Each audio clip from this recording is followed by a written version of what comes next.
let's take a look at Matthew 24. Matthew 24 is a key passage for the end times. It is called the Olivet Discourse because Jesus spoke it on the Mount of Olives. And we have parallels in Mark 13 and Luke 21 with the same information laid out a little differently and here and there with a verse that the other won't have. But all three known as the Olivet Discourse.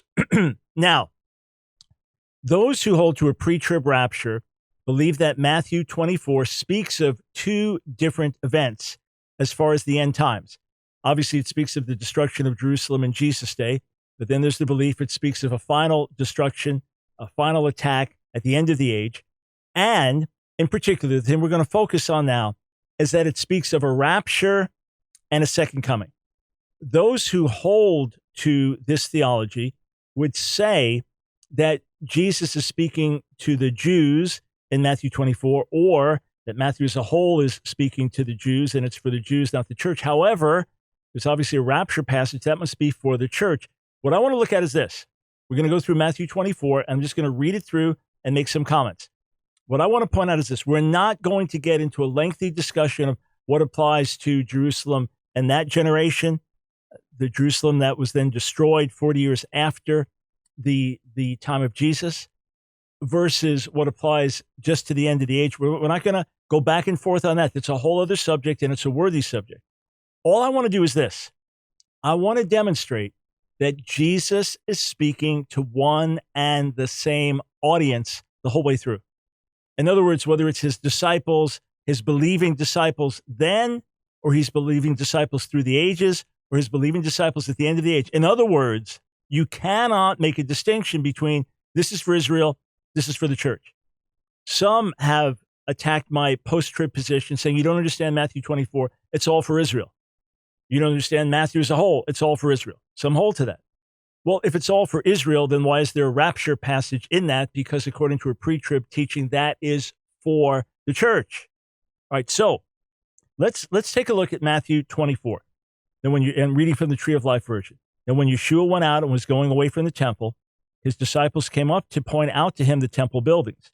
Don't you see all these? He responded to them. Amen. I tell you, not one stone will be left here on top of another. Every one will be torn down. As he was sitting on the Mount of Olives, the disciples came to him privately saying, tell us, when will these things happen? What will be the sign of your coming and of the end of the age? They thought that the destruction of the temple and the end of the age and his coming would all be one and the same event. But they asked him three questions or two questions with a subdivision, so three possible, right? When will this happen? That's one. What will be the sign of your coming? Two. And the end of the age is three. In their mind, it's all one event, all right? So he's going to answer things that pertain to that generation and the final generation, all weaved together. Yeshua answered them, be careful that no one leads you astray. Who's he talking to? His disciples, his believers, those who are called part of the ecclesia, part of the church. They are believers. For many will come in my name saying, I am the Messiah, and will lead many astray. You will hear of wars and rumors of wars. See that you're not alarmed, for this must happen, but is not yet the end. For nation will rise up against nation and kingdom against kingdom, and there will be famines and earthquakes in various places. But all these things are only the beginning of birth pang. Then they will hand you over to persecution and will kill you. Who? His disciples. You will be hated by all the nations because of my name. Who? His disciples, his followers, all right? And then many will fall away and will betray one another and hate one another.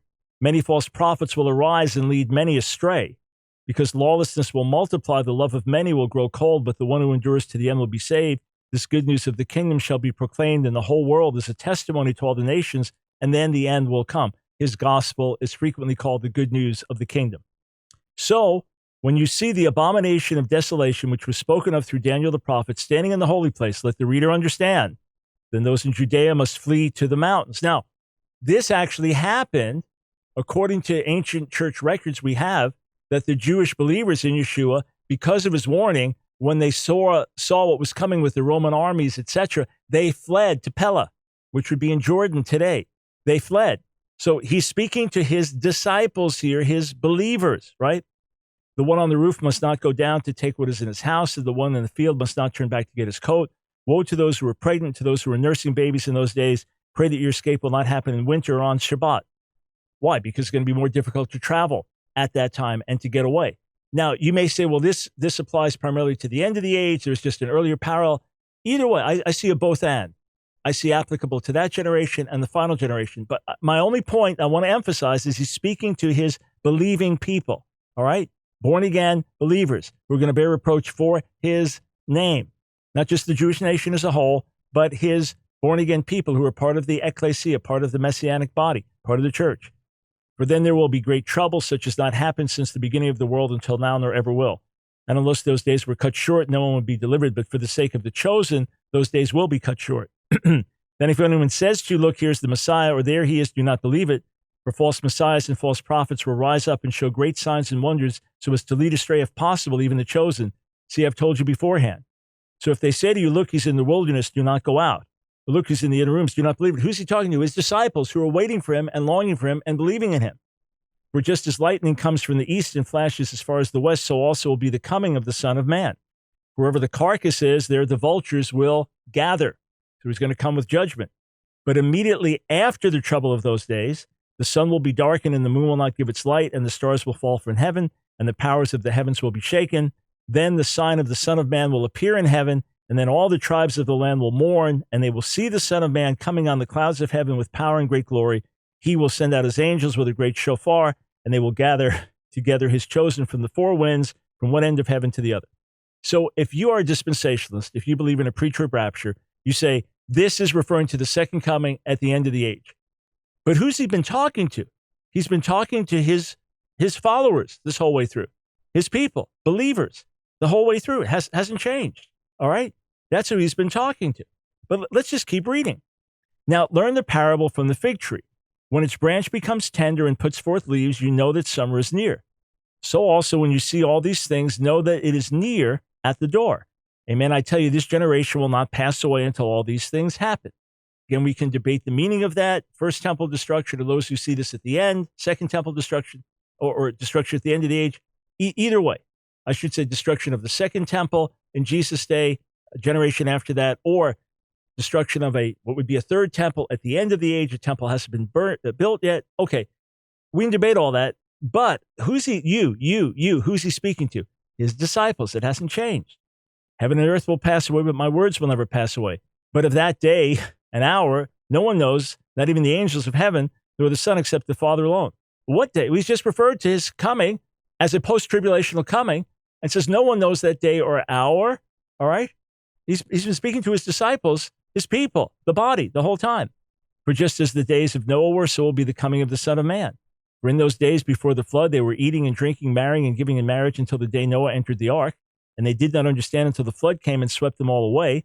So shall it be at the coming of the Son of Man. Now, he's referred to his coming very clearly, a public coming, a public event, all right, the sign of his coming.